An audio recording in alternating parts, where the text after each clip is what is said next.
Okay, so here I'm going to be going over the FRQs. I already have stuff written out. I just had to restart just because there's a technical issue. Anyways, I'll still go over it step by step just to make sure we understand conceptually and then clarify some concepts as we go through it. But you'll still have access to the scoring guidelines once I post it.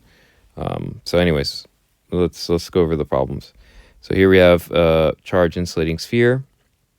And it has radius r, net charge positive q, but it has a non-uniform charge density, right? So the charge density is given by this expression over here.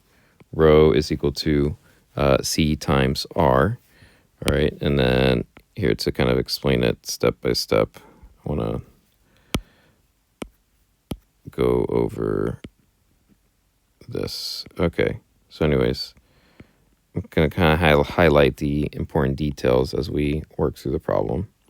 So anyways, what we need to do is we got to figure out the electric potential of the sphere as a function of r, right? So if we look at part A, it says we take the electric potential at 0 at the center of the sphere. We have to derive an expression for the electric potential at a point inside the sphere that is a distance r from the center.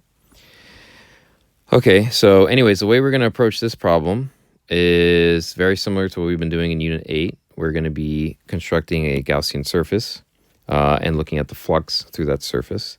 And that's going to tell us about the electric field. And then the only extra step is the relationship between the electric field and the electric potential, right? So I'll just write that up. I know that the relationship between electric field and electric potential is basically the negative integral of the electric field times dr. Okay, so this is the equation that we went over yesterday. And then in a more simple case, right, so let's just look at it in terms of just like algebra. So if I have this constant field, okay, as I move along the field, right, say I have some positive charge. Well, the field's going to push that positive charge, right? If I have a field going to the right, that field's going to push this positive charge to the right, and it's going to be a decrease in electric potential, right? So as I move through the field, the change in the potential is going to equal the electric field strength times that distance, all right? And then here is like the integral version, all right? So this negative sign in front is just indicating that whatever the direction of the field is, there's going to be a decrease in the electric potential. All right, so if the field's going to the right, as this charge, positive charge, moves to the right, it's going to have a decrease in electric potential. Well, anyways, from the top, let's look at Gauss's law. All right, so with Gauss's law, we have here the electric flux going through the Gaussian surface has to equal the charge inside over epsilon naught. Okay, here I'll just do it in blue. So that's my Gauss's law. And now the charge enclosed, we know that for the whole sphere it's positive q, but we want to look at the charge inside of the Gaussian surface, right? So as a function of r, how much charge is inside of this Gaussian surface? Well, here I'm going to have to take the integral of rho dv. So I'm looking at infinitesimal slices within this Gaussian surface, right? So like imagine it's just a bunch of shells, right? So from r equals 0, that's just a point, and then we're going to integrate, from r equals 0 to r equals lowercase r for the Gaussian surface, right? So basically, that's why we have this 4 pi r squared over here, right? So every infinitesimal volume of this sphere is basically just a shell, right? And that shell has an area 4 pi r squared, and then we're going to look at each infinitesimal shell. So anyways, this is how we relate dv to dr. Okay, so the relationship between, right, we know the volume of a sphere is 4/3 pi r cubed, right? So if I take the derivative, that's where I get the dv equals 4 pi r squared. dr. So anyways, I plug that in over here, right? So multiply it by the function for the charge density, right? So I have r squared over here, and I have an r over here. So that comes out to r cubed. And then over here to the right, I just integrate the r cubed. Because everything else over here, right, the c, the 4, the pi, they're all just constants, right? So we're integrating with respect to r. So I integrate r cubed, I get 1/4 r to the 4th. And then if I evaluate from 0 to r, I end up with this expression, right? Because 1/4 times 4, well, that's just 1. So anyways, this is my expression for the charge enclosed, all right? So then I'm going to plug that back into Gauss's law. When we look at the electric flux through the Gaussian surface, well, our Gaussian surface is going to be a sphere, because that's the symmetry of the problem. It's spherically symmetrical, right? We know that the charge inside, or at least the electric field that's coming out from inside of the sphere, is going to be going out equally in all directions, right? So we're going to have to use a Gaussian sphere for our Gaussian surface. And then basically we divide both sides of the equation by 4 pi r squared, all right? And then we end up with this expression over here. So my electric field is c times r squared over 4 epsilon naught. Now, again, that's not the final answer, because it's asking about the electric potential. So then what we're going to do is we're going to integrate this expression to get the electric potential. And then this over here is just kind of showing, what does it look like when we have a definite integral, right? So we're going to be looking at the electric potential from point A to point B, right? So when you have a definite integral, right, you look at the upper bound, you subtract from it the lower bound, right? So that's the idea for any 2 points along the electric field. So then here we have this expression. So we have c r squared over 4 epsilon naught. That's my expression for the electric field. And I'm going to integrate that, right? Or at least we can't forget the minus sign, right? So it's a negative integral of the electric field times dr. And then here I have r squared. That's the variable that we're actually integrating. So off to the side here, I integrate r squared. I end up with 1/3 r cubed. And then this is my actual final expression for the electric potential. Okay, so my final answer for part A is over here. So my potential as a function of r is negative c r cubed over 12 epsilon naught. Now, what's nice about this, it also confirms like how we define the electric potential at r equals 0, right? So at r equals 0, we define the electric potential to be 0, and this equation lines up with that. Now, for the next part, what we have to do is we're going to add a positive charge to the center of the sphere, right? So, actually, before doing that, right, so going back to the problem with the sphere, we have to sketch an equipotential surface that includes point P, okay? So here, if we look at our equation for the electric potential, we see it basically just depends on r, right? It only depends on r. So this equipotential surface that we're drawing here, this dashed line, that's the cross-section of that surface. Well, it has to be a circle, right? Because every point along a circle is going to be the same distance r away from the center. So, any point that lies along this circle is going to be at the same electric potential. And then here for part 3, we have to draw the direction of the electric field. Now I know the enclosed charge is going to have to be positive, right? Because that's what it says here. We have a net charge of positive q for the entire sphere. But even, within my equipotential surface, within my Gaussian surface, the charge inside, the charge enclosed has to be positive. And then remember that the way a positive charge works, the field kind of radiates outward, all right? So at this position, at point P, I have the electric field going radially outward. So now for number 2, this is when we have to figure out the speed of the charged particle as it reaches the surface of the sphere. So basically what they do, I kind of drew it out. They put imagine that we put a positive charge right at the center, right? So they drill a little hole, they put a positive charge in there, and we're going to be looking at the kinetic energy, or I'm sorry, the velocity of this positive charge. And it starts off with some initial velocity, v naught. So basically what we did, or what you have to do is you have to look at conservation of energy, right? So this positive charge carrier has some initial kinetic energy, okay? And that initial kinetic energy has to equal the final kinetic energy minus the change in the electric potential energy, okay?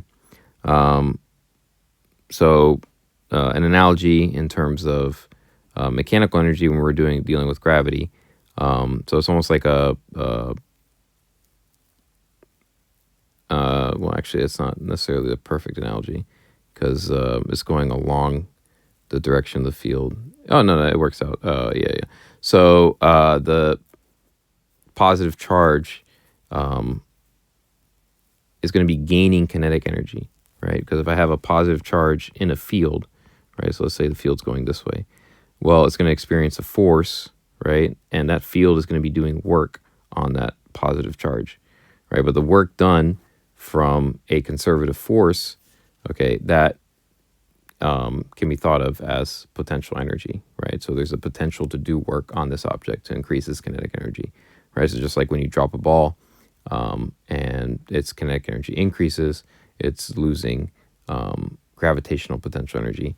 The same is true when we talk about electric potential energy. You just got to be a little bit careful if it's a positive charge or a negative charge. So anyways, here we know that the final kinetic energy, so I have this decrease, my final potential energy is going to be less than my initial potential energy. My initial potential energy is 0, and my final potential energy is negative. That's this term over here. But then, since the total energy is conserved, that decrease in potential energy has to go into kinetic energy, right? So this is a delta U, right? Just because it's written kind of small. So this might change, or I'm sorry, that's a delta V. So Q times V, right? So here we know that the relationship between electric potential energy and electric potential, all right, is basically Q times V, right? So one way to think of electric potential, right, the voltage, is in terms of joules per coulomb, right? So if I have a charge going through a potential difference of 1 volt, it's going to gain or lose 1 joule of energy, right? So if it's going from high to low potential, then it's gaining 1 joule of energy, right? Well, if it's gaining 1 joule of kinetic energy, but it'd be losing 1 joule of potential energy.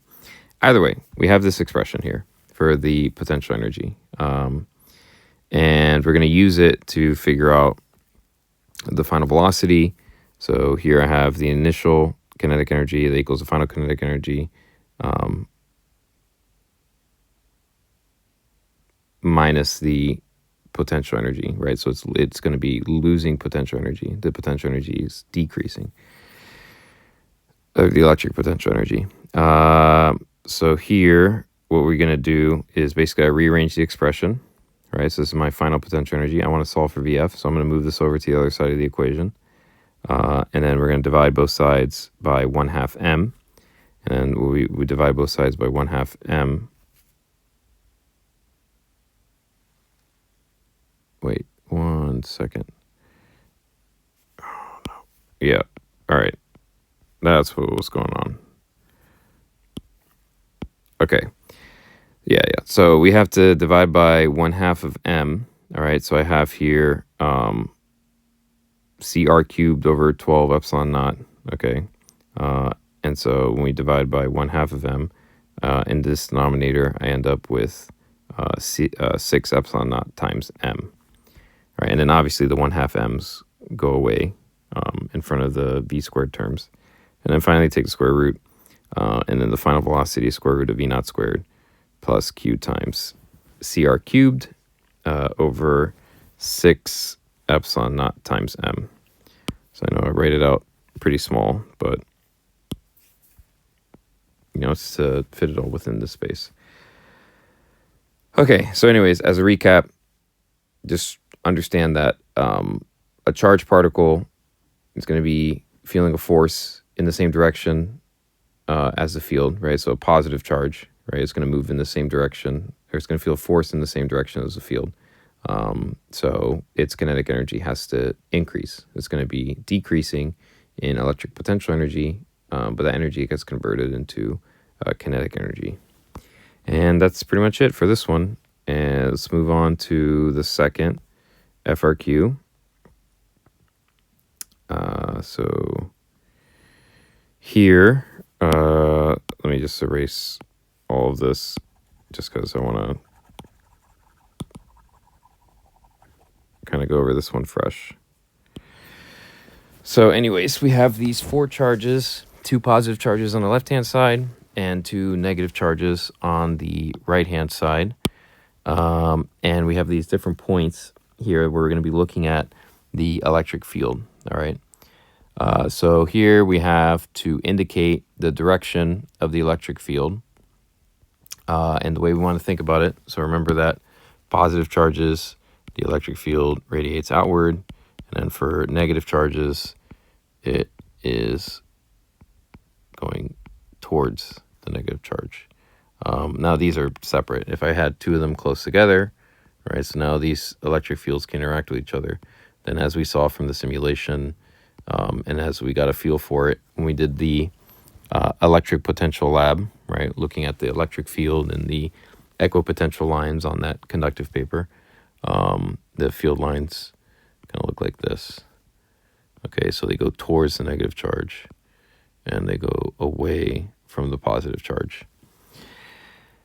So anyways, let's figure out the direction of the electric field. So we'll start with the easier ones, right? So I would say that would be the ones that are going through the center of the square.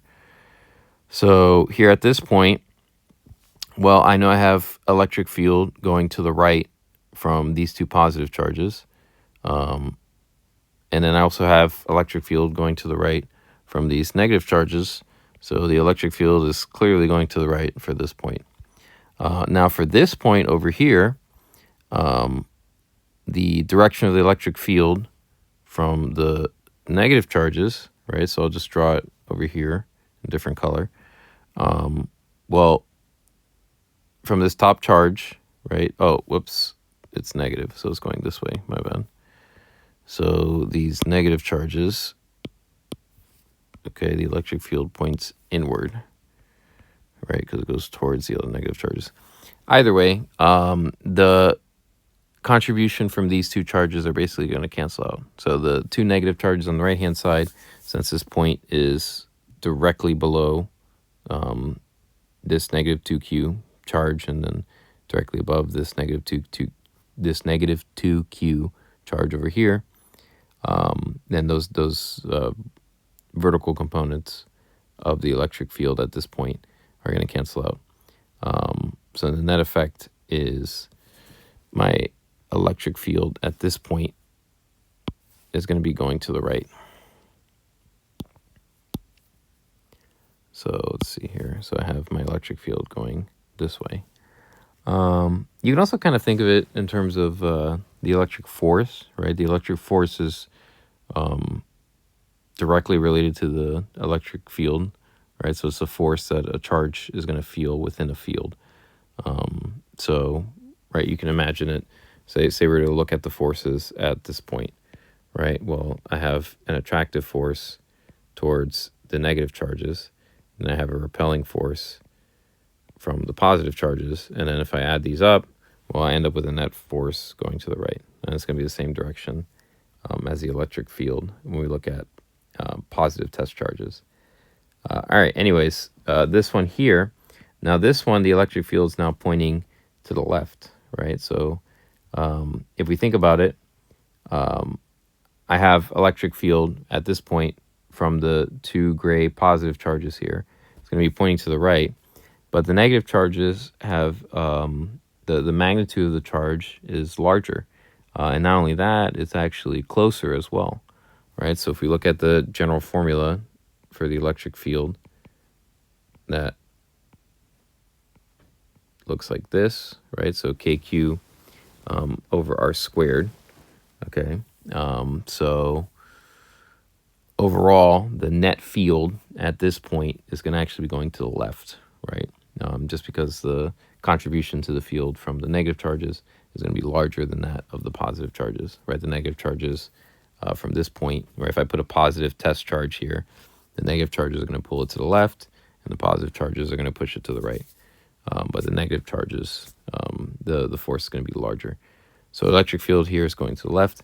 Now for these ones, it's actually also going to the right, but it's going, for this, the electric field at this top point is going to be going down and to the right.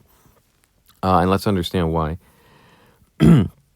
So basically, the contribution of the electric field from the charges on top, right? So the positive Q on the top left and the negative 2Q on the top right, they're both going to be going to the right. All right, that's the contribution. But then for the positive charge on the lower left-hand corner, right? So again, we can kind of think of it like a free body diagram, right? So at this point here, okay, so at this point here at the very top, right, let's think about how it's affected by these charges. Well, it's getting pulled to the right from the charge negative 2Q. It's getting pushed to the right from the charge positive Q. It's getting pushed up and to the right with an even smaller force because it's, even further away from the positive Q on the lower left-hand corner.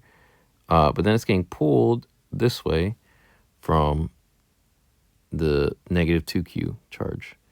Anyways, the net result of this is I'm going to end up with all the electric field is going to be pointing, or I should say, the x components of the electric field that is contributed from each of the four charges is going to the right. This positive Q is going to push it up a little bit, but this negative 2Q is going to pull it down even more, right? Because it has a larger magnitude of charge. So the net result is that the electric field, the direction of the electric field at this position is mostly to the right, but also slightly down. So slightly down to the right. And the same argument for this point down here. Anyways, I hope that makes sense. If you're still a little confused about this one, you can ask me in class about it, and hopefully I can, it'll click next time you see it. Well, anyways, let's look at part B. We have to derive an expression for the work done by an external force to move sphere A from very far away. So here I have sphere A, and it's being moved from very far away right to the middle. And we got to figure out how much work needs to be done to do that. Well, what we need to do is we need to understand that we have to use not necessarily conservation of energy, but we have to, basically it's work energy theorem. So here we know that the electric potential energy has to be zero, infinitely far away. And then if we look at the electric potential energy when the charge positive 2Q is right in the middle, well, that electric potential energy has to be negative. All right, and the basic idea is that, this sphere of positive 2Q is going to be more attracted, right? So the force of attraction between the negative charges and this positive charge is going to be stronger than the force of attraction from the two positive charges, right? In other words, these guys are going to pull on this positive 2Q with a greater force than these guys, right? So these guys are going to be pushing it away. All right. The positive charges are going to do negative work on sphere A, but the negative charges are going to be doing positive work on sphere A, right? So anyways, what we need to do is we have to write an expression for the work done by the external force to move sphere A. All right, so anyways, this is another part that's a little tricky, is the work done by a conservative force, that is the change in the potential energy, right? So, for example, say, let's think of gravity as an analogy, just because I feel like we have better intuition for it. So if I drop a ball in the air, right, as it falls down, it's going to be gaining kinetic energy, and it's going to be losing gravitational potential energy. Okay. Now, for an external force, right? So in terms of the external work that's being done, well, it's going to be the opposite of the work done by the conservative force, right? In other words, when you lift an object up, right? So like another way to think about it, when you lift up a weight, okay, you have to do positive work on that weight. You have to apply a force over a distance to lift that weight. All right, it's moving in the same direction of the force you're applying. But in that case, gravity is going to be actually doing negative work, right? Because gravity is going to be pulling it down as that weight moves up. So there's this relationship between the change in potential energy and the external work that's being done, right? So one way you can think about it is the work being done is equal to the negative change of the potential energy. Now this is the external work, right? The external work to bring those charges into that configuration or to lift the mass up against the gravitational field, as an analogy. So anyways, let's calculate the contribution from every single one of the charges, right? So as I was saying earlier, the negative charges are going to be pulling harder than the positive charges on sphere A.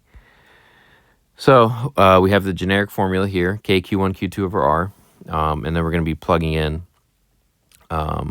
the contribution from every single one of the charges, right? So here I have, we need to figure out what R is. Okay, so let's figure out what R is. We have here, I'm just going to erase this over here. Well, this has a side length. We saw here that the square has side lengths labeled S. All right, so here I have a side length S. Well, this part over here is S over 2. Okay, so we're going to eventually bring the sphere over here right in the middle, okay, and to look at the total electric potential energy, we had to look at the contribution from each of the other charges, right? So anyways, this distance here, right, so this R is going to be the same R for all of them, okay? Well, basically you can make a right triangle, right? So I have S over 2 for each of the sides of this right triangle. So S over 2, and then I have S over 2. So when we use the Pythagorean theorem, right, so we take the square root of the sum of the squares, right? So R is equal to the square root of S over 2 squared plus S over 2 squared, okay? And then we end up with S squared plus S squared, right? So I have 2 times S squared divided by 4, right? So that's, and I'm going to take the square root of the whole thing. So it's going to be S squared over 2. All right, I'm going to take the square root, and then that's where you end up with S over square root of 2. All right, so that's going to be our radius over here. So here, the distance between the sphere A and each of the other spheres within the square, each of the other charges within the square, that distance is going to be s divided by the square root of 2. All right. So anyways, let's write this all out. Okay, so I have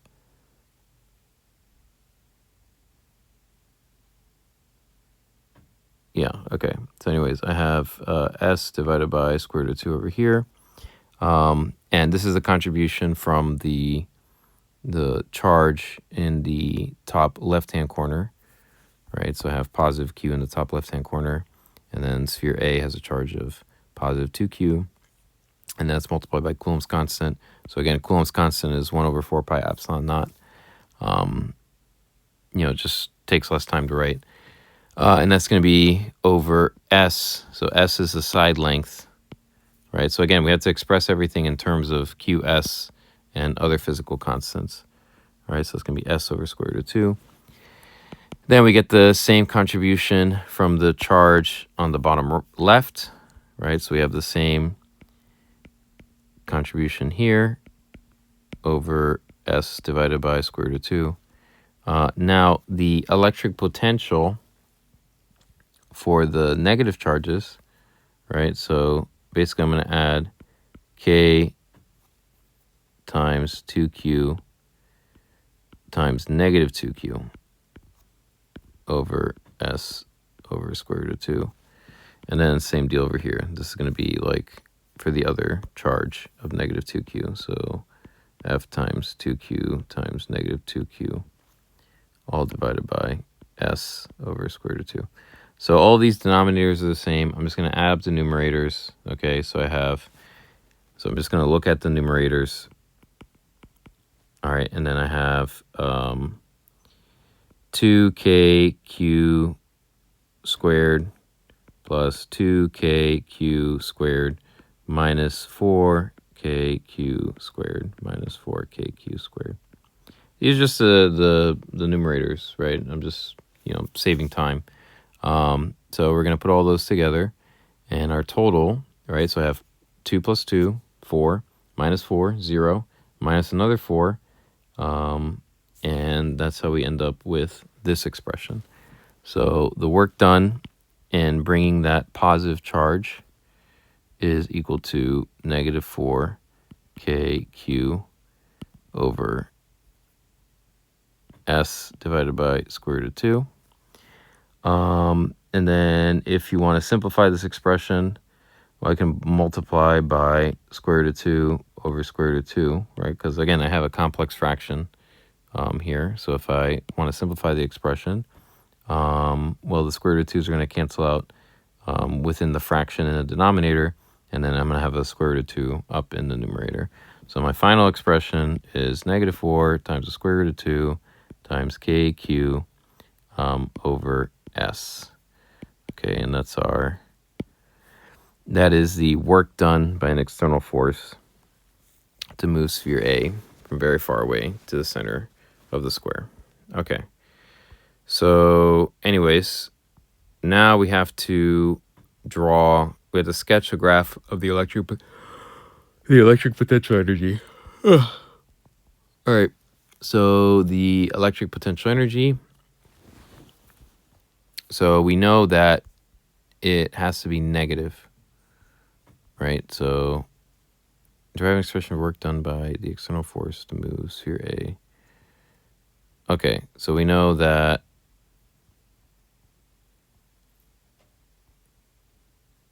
we have to, all right, so take the electric potential energy of the 5-sphere system be 0 when sphere A is infinitely far away. Location, okay. Oh, okay, I see it. All right, so it's not the, it's just looking at the potential energy from any location. All right, so anyways, when x equals 0, all right, well, we define infinitely far away as having 0 electric potential energy. But at x equals 0, the potential energy is going to start off as negative, and it's actually going to decrease. Okay, so the potential energy is actually going to be decreasing at the beginning, and then it's going to slowly increase and approach 0, right? And the basic idea behind this is we can relate it to the electric field, right? So the maximum strength of the electric field is going to be when everything's kind of pointing in the same direction, right? So we have the negative charges. If I put a positive test charge within the square, then the smallest amount of potential energy is going to be at some point closer to the negative charges, right? So if you think about it, it's being attracted to the negative charges that are on the right, but then it's getting repelled by the positive charges that are to the left. But overall, if you want to think of it in terms of the forces, right, they're all pretty much going to be going in the same direction, and they're all contributing. So the electric potential energy has to be decreasing as the electric field is doing work on the charge.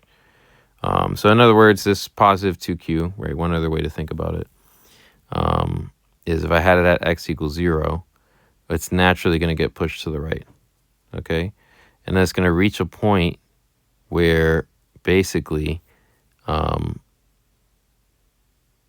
the effect of the pull from the negative charges, right? So at a point where the net force acting on it is going to be 0, okay? And then as I move further and further away, then it's getting repelled by these positive charges, but it's getting attracted by the negative charges. However, the force of attraction depends on the radius. So I'm just kind of trying to explain it in different ways for this graph to make sense, right? So here is the minimum potential energy at some point within the square, and what's going to happen is, actually, does it have to be within the square by definition? Yeah. Or does it have to be on the edge? I think that's going to be right on the edge. Yeah. So actually, it should be like right. Well, it's going to be slightly more over here to the right. Yeah, so if it was only just the negative charges, it would be at this point over here, but those positive charges are also pushing it a little bit to the right. Either way, that's not super relevant because we don't have to label it necessarily. We just have to draw a rough sketch. But in terms of some things that we're looking for, the electric potential energy does not start at 0 if we're looking at it from x equals 0, right? So at x equals 0, the electric potential energy has to be negative. And then it's going to decrease as that sphere moves to the right. And then finally, as it gets further and further away, the force of attraction is decreasing, and the electric potential energy is also increasing. All right. So anyways, consider the electric field that we indicate in part A. And is the graph that we drew consistent or inconsistent with the electric field in these two locations? Justify your response. One other way to think about it is if you're moving in the direction of the electric field, then your electric potential is going to be decreasing, right? And your electric potential energy is going to be decreasing. But once this charge, right, this positive charge is moving against the field, right, then the electric potential energy will go back to increasing, and that's what we see here, right? So we have to write it out in terms of like an expression, right? So, how do we justify our response? Well, one way to think about it is as I mentioned, but also we can look at the definition between the relationship between a conservative force and the potential energy. So hopefully you remember this from the energy chapter, but this is a relationship between the conservative force and the potential energy function. You can also think of it in terms of the electric field, right? So if we, go back to this equation, right? So we can think of this, the electric field, as negative dV over dx, right? So again, this is a V, that's the electric potential. But it's a very similar kind of idea. And then basically here, right, is it consistent with justify your answer response? So yeah, I mean, let's look at the very beginning, right? So the electric fields that we drew here, right? Well, basically the direction of the electric field, or in terms of forces, the direction of the forces. Well, I see that if I look at the derivative of the potential energy with respect to x, well, at this point, right, so let me draw, let's look at the slope. So the derivative is like the slope of the tangent line. Here it's downward sloping, right? So what this is telling us, according to our relationship, I have a negative slope, right? So the derivative is going to be a negative number, but I have to take the negative of the derivative. All right, so the force actually has to be positive. All right, if you want to sketch, the force as a function of position, right? Well, then you're just sketching the slope of this graph, right, or the negative slope of this graph. But anyways, when we are moving along the x-axis, right, so as we're going towards infinity, well, the force acting on it, is going to approach zero, right? But, the same is true for the electric potential, right? So the electric potential is going to be approaching zero. And then as we can see, when we get really far away, right, so here the force is going to be positive all throughout. At some point, it's going to be at equilibrium. Okay, or at least at some point, the net force is zero.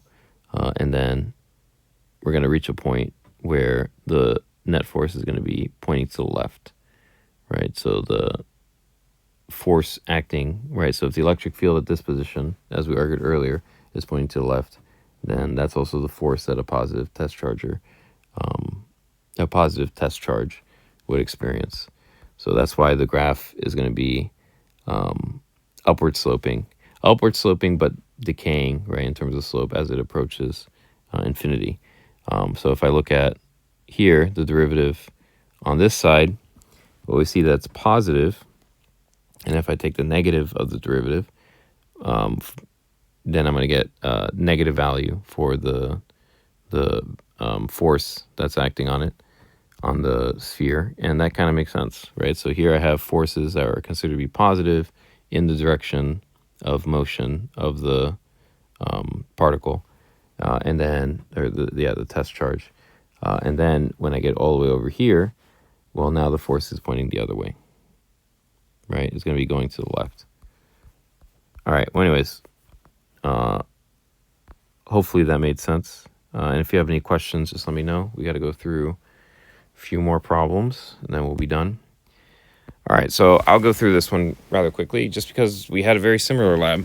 So the one where we drew the equipotential lines, you're going to be doing the same thing for FRQ number 3.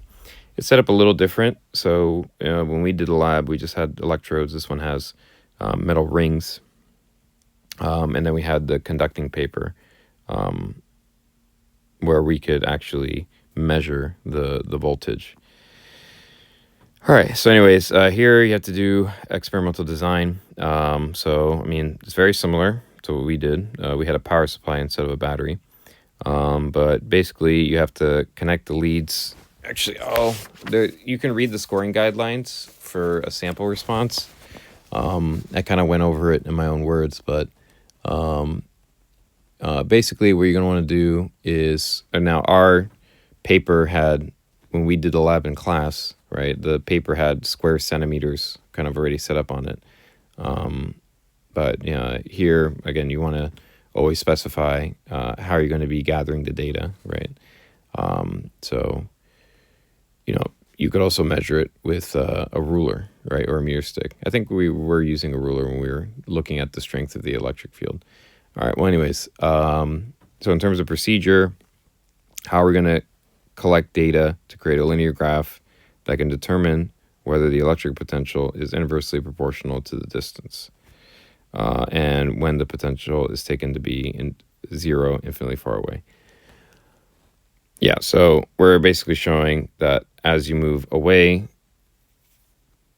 from the metal disc that's at the center, right? So the metal disc is at the center, and as we move away from the metal disc, that the electric potential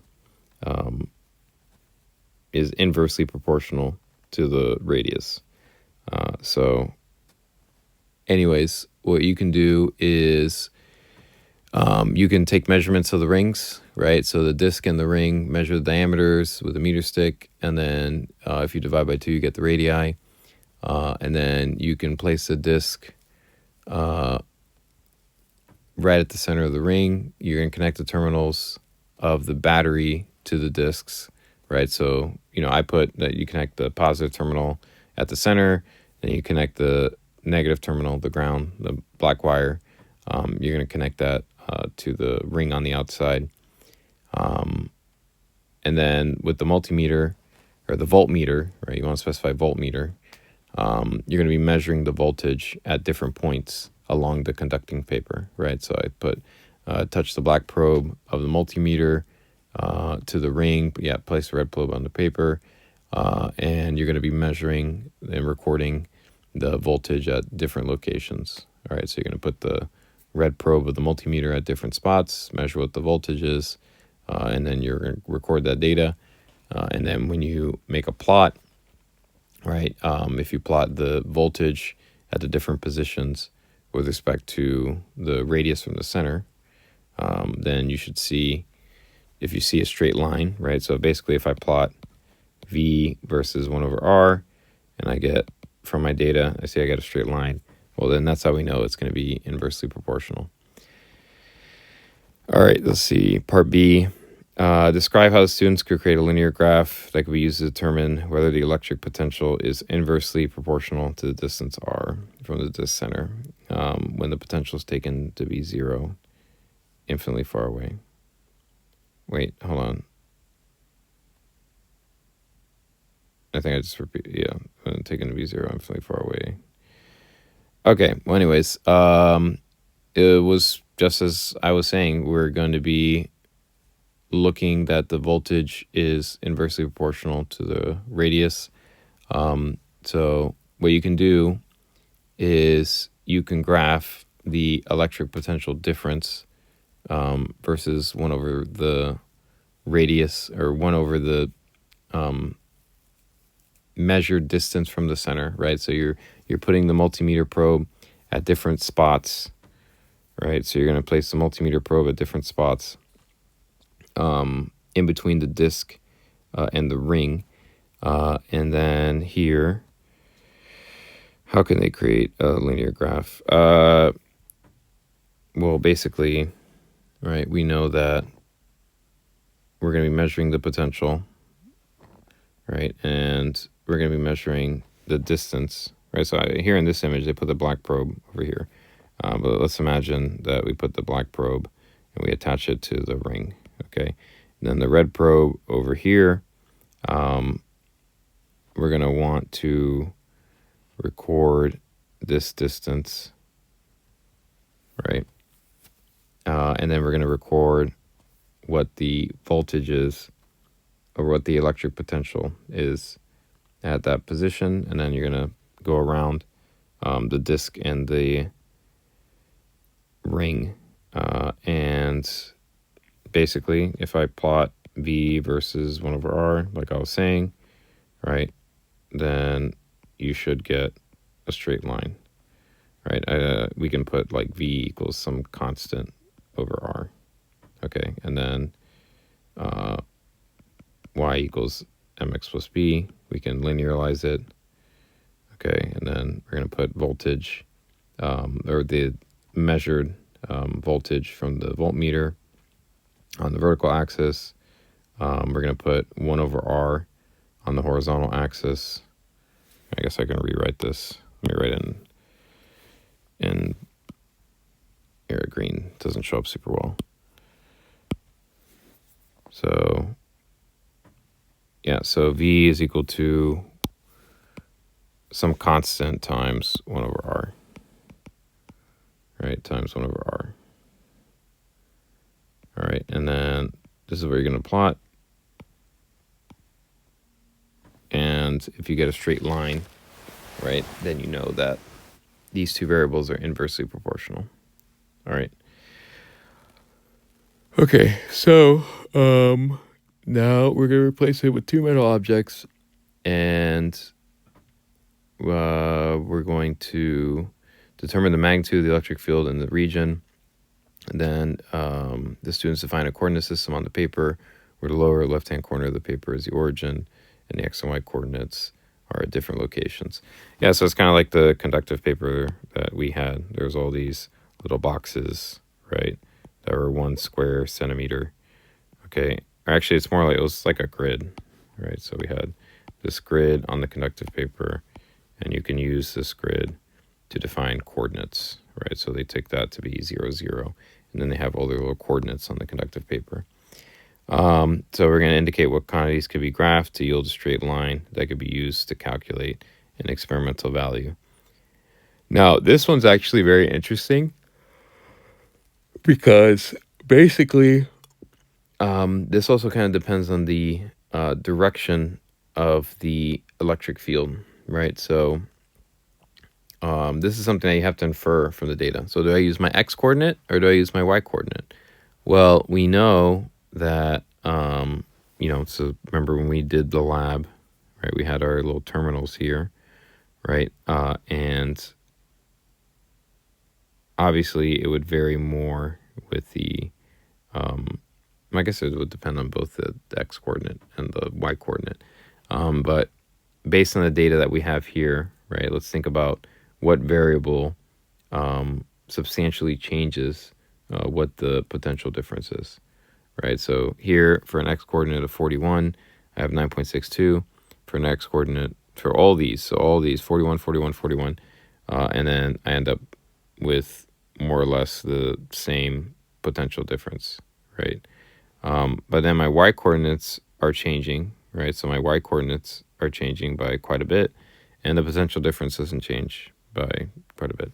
But as soon as I start changing the x coordinates, so as long as the students start measuring with respect to different x coordinates, we see that the potential difference changes quite a lot, right? So we know that the potential difference is going to depend on the x coordinate, right? So basically delta V is our dependent, so that's going to have to go on the horizontal. Now, for every scoring guideline that I've seen on a lot of these lab questions, they're not really sticklers, right? So when it comes to what you put on the horizontal axis or what you put on the vertical axis. But again, as I've mentioned many times, the convention is that you put the dependent variable on the vertical axis. So vertical axis, I'd put delta V, and then on the horizontal axis, you put the x coordinate. And again, the reason you choose the x coordinate is because the potential difference clearly doesn't really depend on the y coordinate, right? So here I can see that when all the y coordinates are the same, I'm still getting large differences in the potential difference. And that's because it depends on the x coordinate. Okay, so what quantities?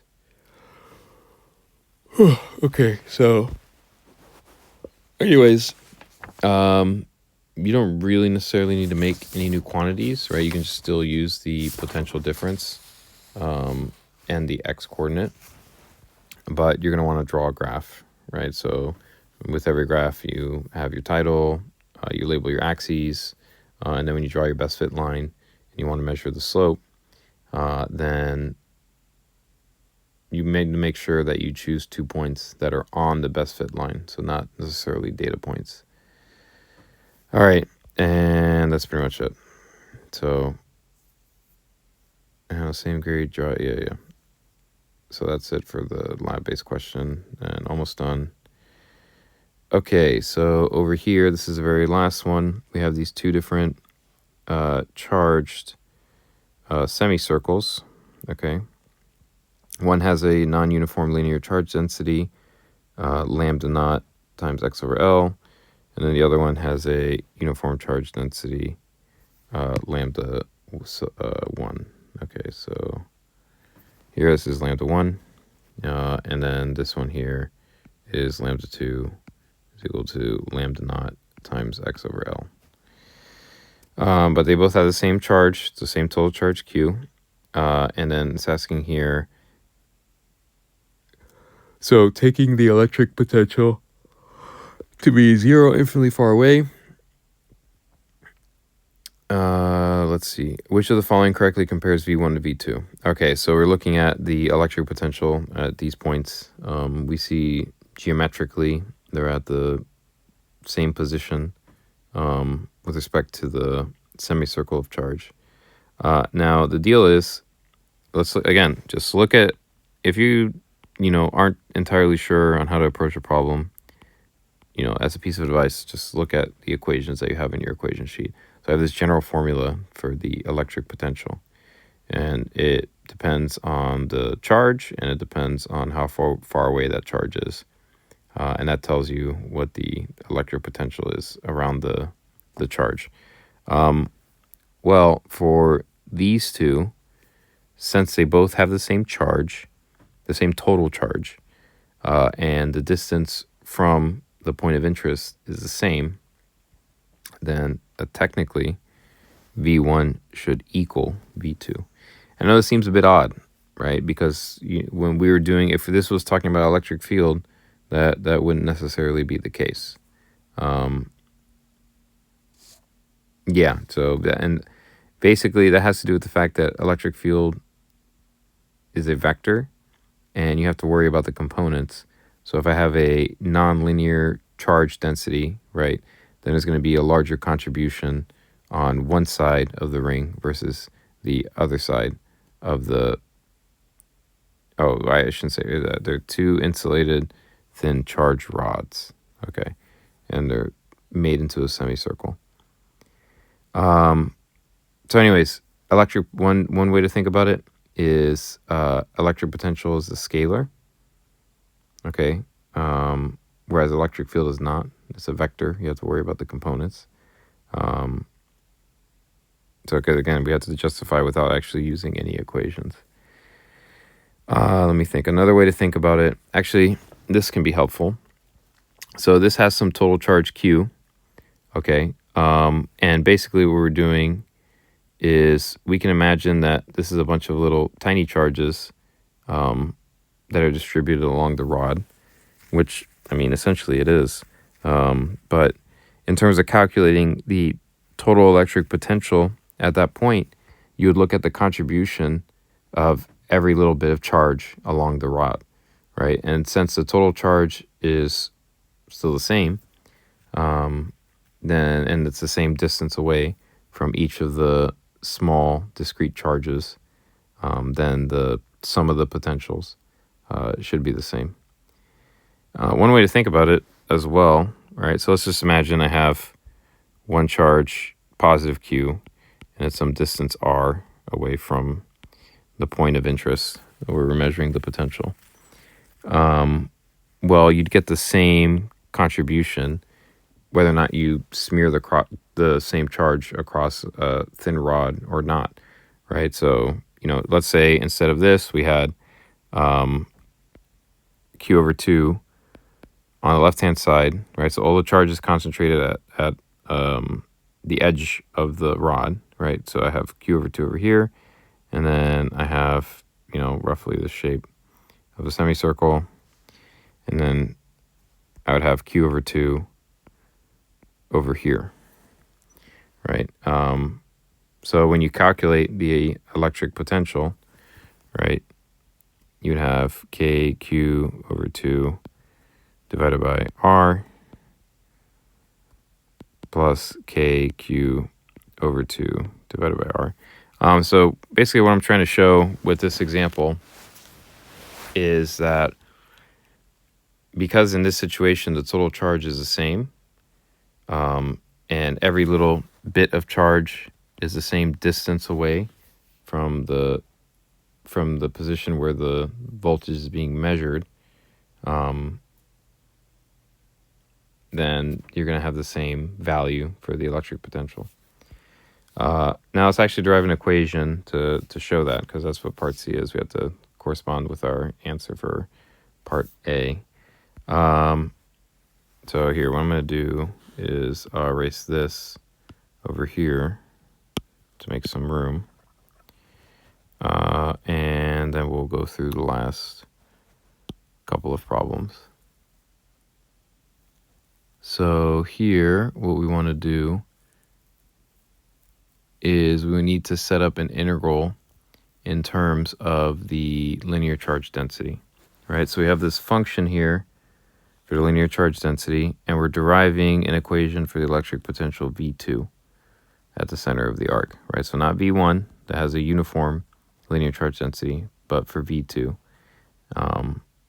that has a non-uniform linear charge density. All right, so what we need to do is we need to write an expression for the total charge for the second rod, and we need to do that in terms of the linear charge density, right? So let's look at the general equation for electric potential, right? I wrote it up earlier. So I have KQ over R. And just because of how this problem is set up, we're going to see that it's going to be nicer to use the 1 over 4 pi epsilon naught times Q over R, just because a lot of terms are going to cancel. But either way, let's set it up. We have the electric potential V2. Okay, so we have 1 over 4 pi epsilon naught. And we're going to look at the contribution to the electric potential from every single infinitesimal piece of rod here, right? So I have dq over r, okay? And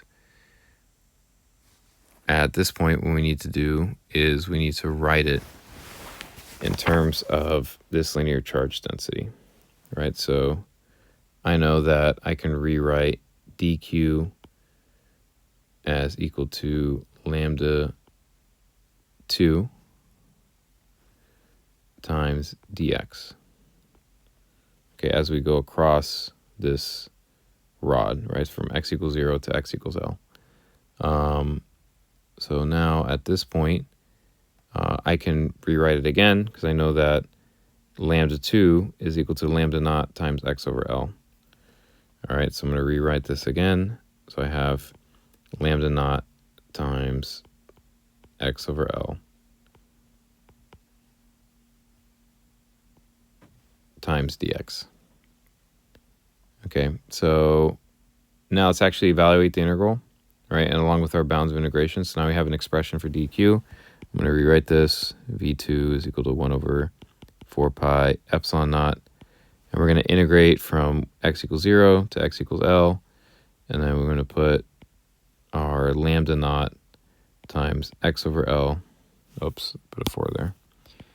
So lambda naught times x over L, okay, times dx. And it's going to be, let's see here. Yeah, I mean, that's essentially it. So we need to perform the integral. And then the integral of x is going to be 1/2 x squared, right? So here I have my 1 over 4 pi epsilon naught times lambda naught times x squared over 2L. Yeah, and we're going to evaluate that from L equals 0 to L equals L. Well, when L equals 0, well, it just comes out to be 0. When L equals L, I have L squared over 2L. Okay, so then I have 1 over 4 pi epsilon naught times lambda naught times L over 2. So here, what we're going to want to do is, yeah, we can simplify this a bit more. So I have 1 over 8 pi epsilon naught times lambda naught. And then what we could do, lambda naught. Here, I'll put this in the numerator.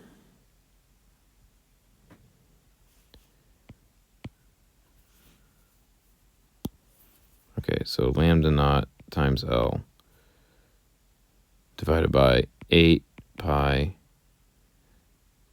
epsilon naught times R.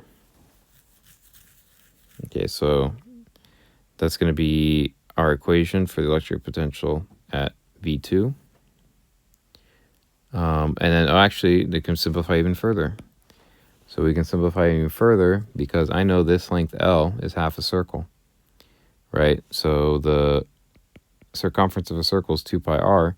Well, if I have a semicircle, okay, then L has to equal pi times r. All right, so I can substitute that pi times r, and this is part of the reason why we kept in 1 over 4 pi epsilon naught, just because in a lot of situations, right, you get a lot of terms that cancel, and you just end up with epsilon naught. But anyways, the length of this rod in terms of the radius of the semicircle is, well, just pi times r. It's half a circle, right? A full circle is 2 pi r for the circumference. This is half a circle, so it's pi r. All right, so I'm going to plug that in here, and I have lambda naught times pi r over 8 pi epsilon naught times r, and then the pi's are going to cancel out, and the r's are going to cancel out, and this looks a little messy, but for part B, the final answer